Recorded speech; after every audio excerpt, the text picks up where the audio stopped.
First thing I remember, I just heard an impact. I didn't even know I got hit. I felt the car rolling, and the next thing I know, I was laying on the dashboard of the SUV, and I was looking straight at the windshield, and I knew I was going to go through it. One night in November, Golpar Ghadi's SUV was struck from behind. She was thrown through the windshield and hit the pavement of a busy Chicago expressway, face first. Golpar had multiple fractures in her skull, cheekbone, and jaw. Her eye sockets were shattered. Bone fragments had penetrated her brain. She broke just about every bone you can break in your face. Fortunately, in her case, there was no brain injury whatsoever. We can't say that about every case. Dr. Mark Steinberg was one of the first doctors called in to assess the extent of Golpar's injuries. He is an oral and maxillofacial surgeon and a key member of the trauma team at Loyola University Medical Center. In a single 15-hour operation, Dr. Steinberg and his team reconstructed Golpar's battered head and face. We were able to anatomically reduce the fractures, in other words, line up the bones nicely, then hold them together with small metal plates and screws.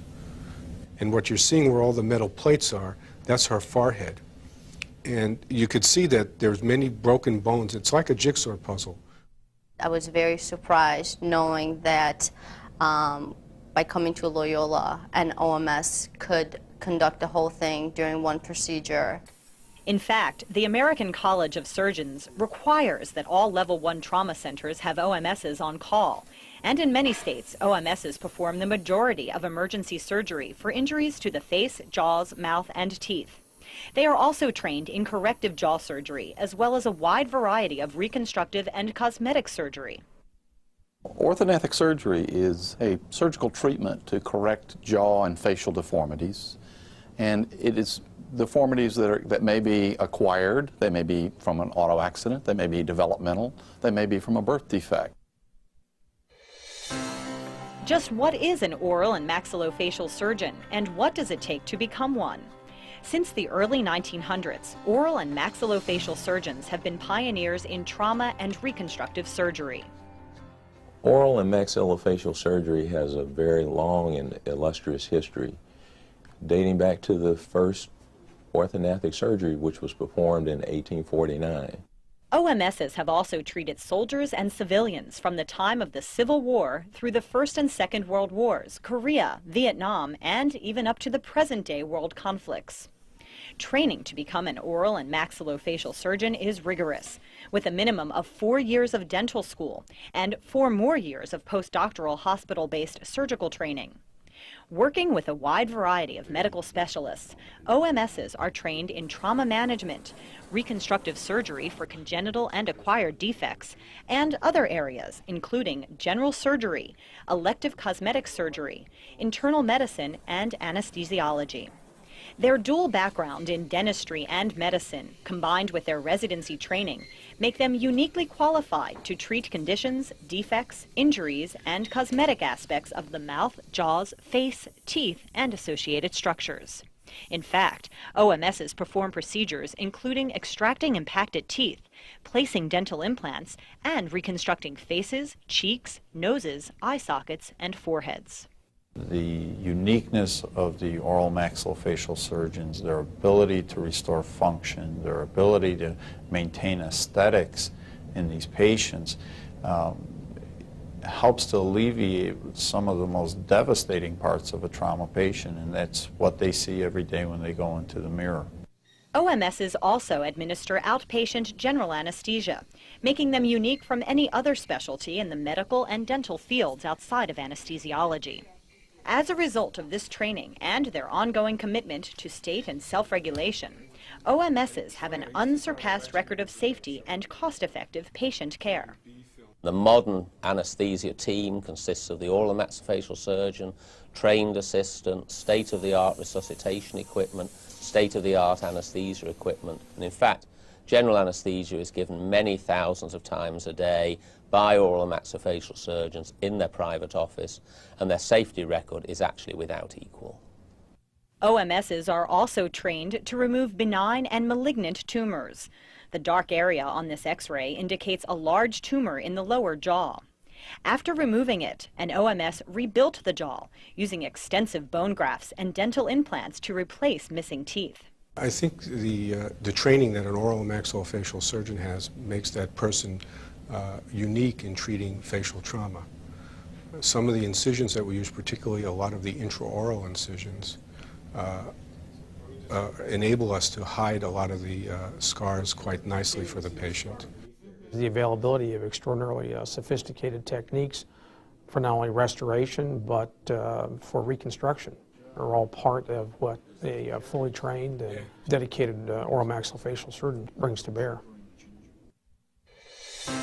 While known for their trauma expertise, OMSs are also at the forefront of reconstructing congenital and acquired facial defects. Because of the way my jaw fit together, I had an open bite and an overbite, and it was causing muscle spasms, it was causing a lot of jaw pain, a lot of neck pain, and I was having tension headaches, I was having migraines several times a week to the point where I wasn't sure where one began and one ended, you know. They all kind of ran together. We leveled her upper jaw, brought her lower jaw forward and her chin forward. Her orthognathic surgery was done primarily for functional reasons. I had a slight lisp before. I think that's gotten a lot better, and also certain things I couldn't bite through just because of the open bite that I had. I could not bite through lettuce, for example. I could not eat lettuce on a sandwich. Pizza was hard to eat, to bite through the crust. This patient's back in college and going on to complete her education. So I think that clearly shows the medical necessity of the surgery and how well she did with the surgery. I can tell you in some of the patients where I have corrected these kind of deformities, it is amazing to see them 6 months later with a new feeling about themselves. You're doing this to correct their bite or their speech or their jaw function, but you can see a real improvement in their psyche as well, and that's a really neat thing. If I had not done the surgery, I don't know how much my life would have been different. I don't know if I would have had the confidence to do some of the wonderful things that I've done with my life. But I think because of the surgery, I have tried to venture out a little more with my confidence than maybe I would have if I had not had the surgery. Patients are also choosing OMSs to perform elective cosmetic procedures of the full facial complex. Katie was referred in as an orthognathic patient, primarily for her underbite and protruding lower jaw. But as we had consultation with Katie, we discovered that her real concern was the appearance of her nose.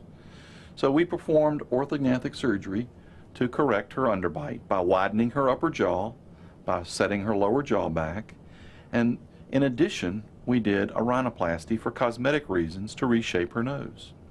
Patients will often come to me for elective cosmetic procedures, such as rhinoplasty. Marge came to me and elected to have the rhinoplasty and was very pleased with her cosmetic outcome. Since I've had the surgery done, I no longer have to worry about my profile. I no longer have to worry if someone is going to make a snide remark, and I'm just very pleased with the results. In addition to rhinoplasty, OMSs also perform a multitude of other elective cosmetic procedures to augment chins, foreheads, and eyes, while enhancing the overall appearance of the face as well. Blepharoplasty is a procedure to reshape or cosmetically recontour the eyelids, be it the upper or lower eyelids. Blepharoplasty is performed through an incision inside the lower eyelid, the same type of incision that we would normally make to treat a fracture of the rim of the orbit. So you can see how those procedures would add to the oral maxillofacial surgeon's area of expertise in treating the cosmetic areas as well. Always with the patient's welfare in mind, OMSs are an essential part of the healthcare team. Whether it be a patient at 2 in the morning going through a windshield or it be a gunshot wound, we're the ones first on the scene called by the emergency room. In addition, we're the ones that treat the orthognathic problems, whether it be a child that has a cleft lip or cleft palate deformity. We're the ones that treat those difficult facial problems. And this makes us eminently qualified to treat the patients with elective facial cosmetic procedures. Gulpar Gotti's road to recovery began with an oral and maxillofacial surgeon. The surgery to rebuild her face left her with full use of her jaws and facial muscles.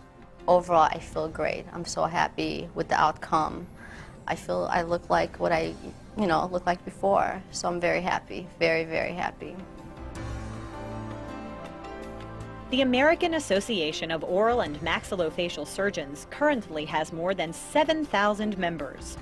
For more information, contact the American Association of Oral and Maxillofacial Surgeons at 800-822-6637 or visit their website at www.aaoms.org.